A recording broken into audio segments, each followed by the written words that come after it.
What's good? It's your boy Jay. That's me.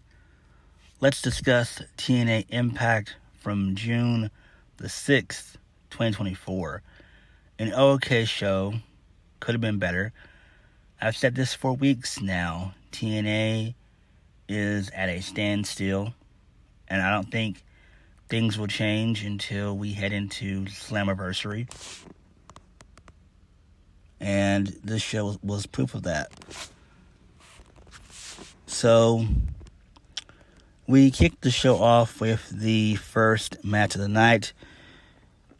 Khan versus Jake Something. Jake Something defeated Khan via Into the Void for the 1-2-3. Post-match, Khan beat up Jake Something.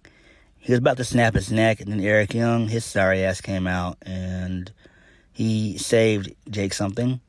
Then he got on the mic, and he addressed the Impact faithful, reflecting on the 20 years of TNA wrestling. This was pointless. This made zero sense. I don't give a damn about Eric Young. Again, this is the problem with TNA. Stop pushing talent that don't make you money. Frankie Kazarian, Eric Young, Eddie Edwards, Moose, and so many others, all those guys need to go away and just be backstage producers, agents, and coaches. Bring in new, fresh talent. Enough is enough. I'm tired of this shit. Tired of it. EY sucks. Eric Young sucks. He's pathetic. This is not 2010 anymore. Alright? This isn't 2006. Enough of trying to push these guys. Enough. Same thing goes with Diener. Enough. This isn't 2012 and 2013 and 2014. Enough pushing guys that don't make you money. Moving on. So, Gia Miller, she interviews Frankie Kazarian about his main event match against Nick Nemeth. So the system, they show up, and Moose offers Frankie a title shot if he can take care of their Nick Nemeth problem. And I'm just like, this fucking sucks. This is worthless. A waste of time. Again, the system, they suck. Meaning all four members of the system suck. Moose, Brian Myers, Eddie Edwards, and Alicia Edwards, they all suck. Stop giving these jobbers television time. This shit sucks. Moving on. So, Step DeLander is interviewed by Gia Miller. She speculates that, Gia Miller speculates the PCO may have a crush on Step DeLander, which is true, but who really gives a damn? So Zaya Brookside, she joins the conversation, and she describes the gesture as sweet, suggesting that Step should take her time before making any decisions regarding PCO. And Step DeLander agrees that she'll think about it, and she just needs a week. This is lame, worthless storytelling. Again, Step DeLander should be used in a better light. I don't understand what's the issue. Why is PCO on my television? Can someone explain that to me? Why? I am so tired of PCO. The man is in his mid-50s. Why are we pushing PCO? Why isn't PCO and Frankie Kazarian, Eddie Edwards, Moose, and so many others, why aren't these guys producers? I don't get it. Bring in new talent. I'm going to continue to say it. That's the problem with TNA, is their talent. And I don't get it. For the life of me, I just don't understand why TNA continues to push guys and girls that don't make them money. I don't get it. Moving on, Giselle Shaw defeated a female jobber. Who cares? Not even important. Ugh. Moving on. Rosemary, she cuts another creepy, bizarre promo. Basically hinting at the fact that they're going to bring in Allie. I'm pretty sure Allie will probably be brought in for Against All Odds next week. And we did something with Rosemary and Allie. Okay, this is fine. This makes sense, I guess, if you're interested in this. Me, I'm not. Rosemary has been an also ran for years. She is sort of kind of over with the crowd, but she's seen her time in the spotlight. Moving on. So, Steve Maclin, he's approached by Mike Santana. So, he proposes the best way to defeat the Rascals is by working together. Santana, he expresses reluctance, stating that he's moved on from forming tag team wrestling. Back when he was with Ortiz, so that's fine, that makes sense. However, Maclin managed to persuade him that teaming up for just one time and one time only at Against All Odds will be very beneficial, and the two come to an agreement. It's just a one-time thing. This makes sense. I actually do like this. We could see where Maclin basically screws Mike Santana over so they can continue their feud, and maybe they have their second match, their second match at Slammiversary. So that's really what they might do. I'm a fan of Steve Maclin and Mike Santana, and I like what TNA is doing with Mike Santana. I really do. So kudos to them. It's interesting to see where this shit will go. I'm actually excited about it. I do think that Mike Santana is a guy that you could use. Would I make him a world champion? Possibly, since it's TNA. But I could see him being X Division champion, and then maybe down the line option C. So that could work. But this was fine. Moving on. So Speedball Mountain, which is Speedball Mike Bailey and Trent Seven, they defeat Mustafa Ali and Champagne Singh. So basically, Mustafa Ali, he basically screws over Champagne Singh, and it's allowed for Trent Seven to hit the Burning Hammer for the 1, 2, 3. This is fine. This actually makes perfect sense. I'm a fan of Ali. He kicks major ass, and he's a really good fucking talent.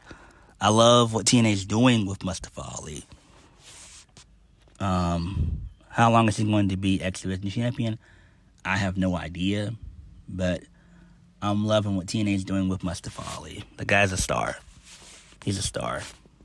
Good stuff. Moving on.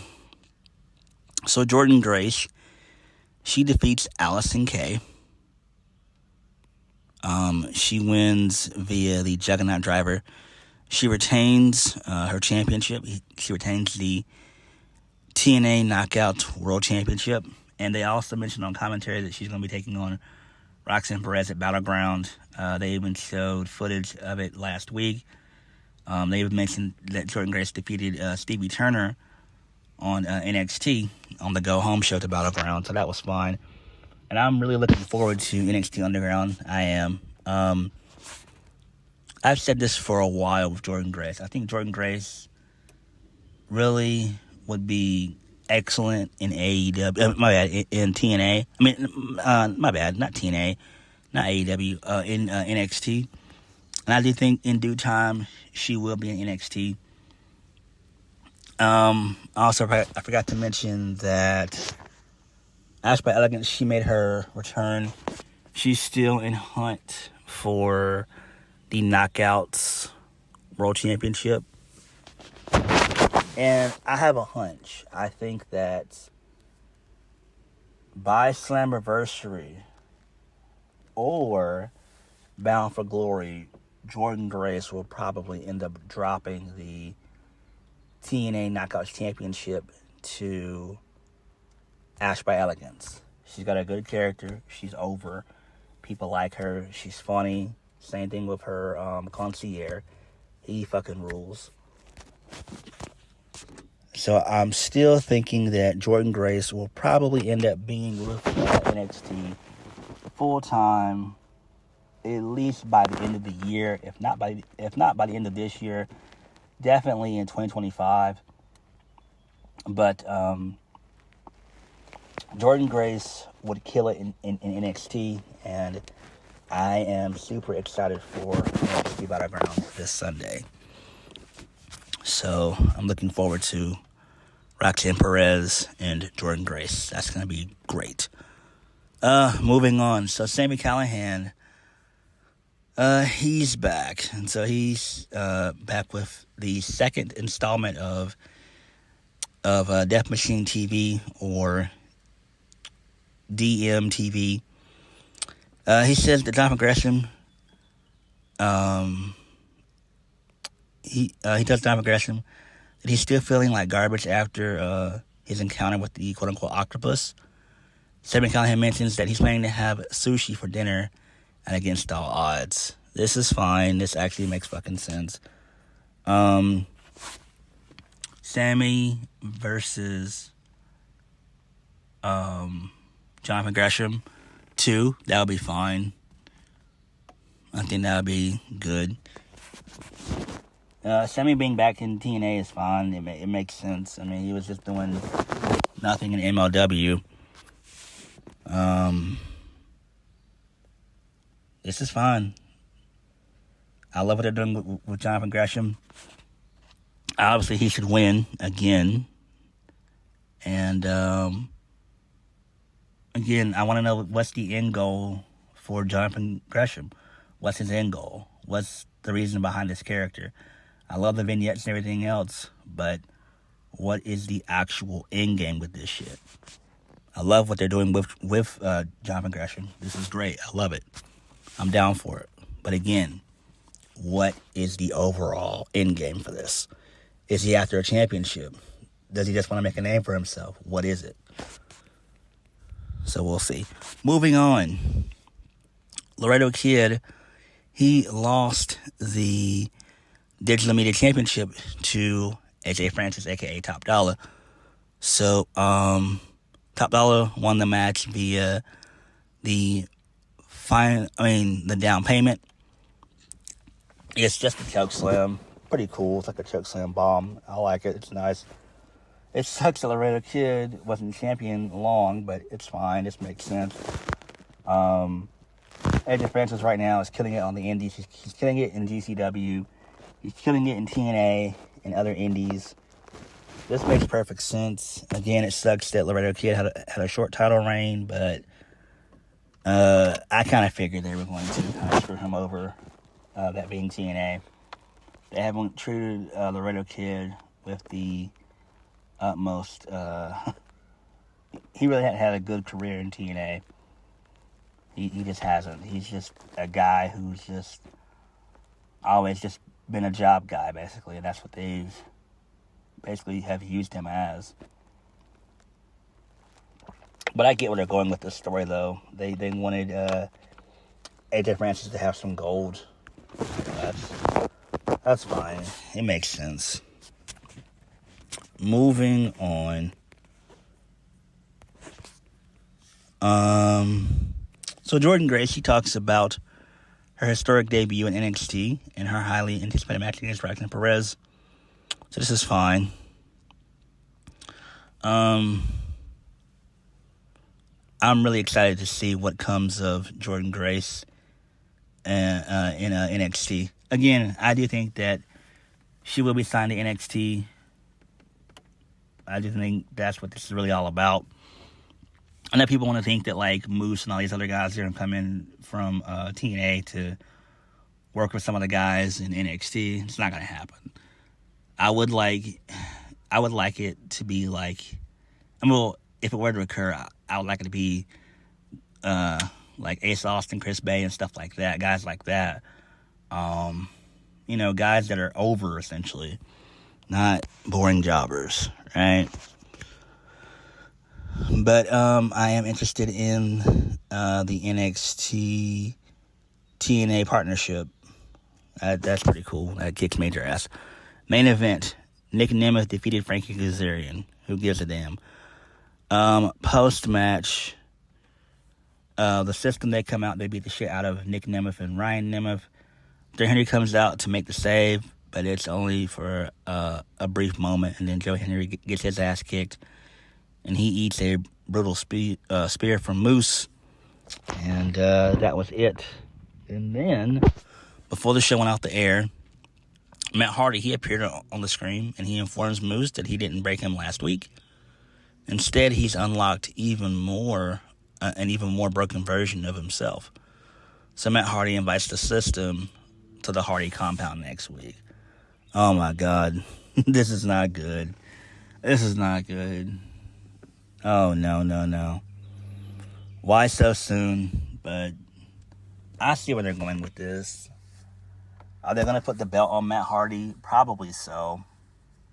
But I don't know. I mean, I'm still thinking there's a possibility he could go back to WWE and do the Wyatt Six, possibly. That could, still be a factor. I don't know. It depends. Who knows? But we'll see. I mean, if Moose loses the championship, it won't be at Against All Odds. It'll either be at Slammiversary or at Bound for Glory.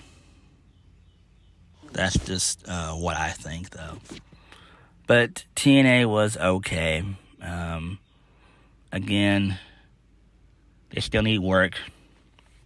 They're still trying to go live, which they should, but they just need to go live from Orlando, Florida, go back to Universal Studios and just do all their shows there, and then only go out on the road for their big 4 pay-per-views, which would be Hard to Kill, Rebellion, Slammiversary, and Bound for Glory. I think that would suffice, and everything else you could just do in-house, kind of how like NXT is doing what they, doing what they're doing for their brand, of how they only go out on the road maybe about 5 or 6 times a year, and everything else is done in-house. So I think that's the model that TNA should kind of go after. But TNA was okay. Against All Odds should be interesting next week. We'll see how that goes. But what did you guys think of TNA? Like, comment, subscribe. Peace.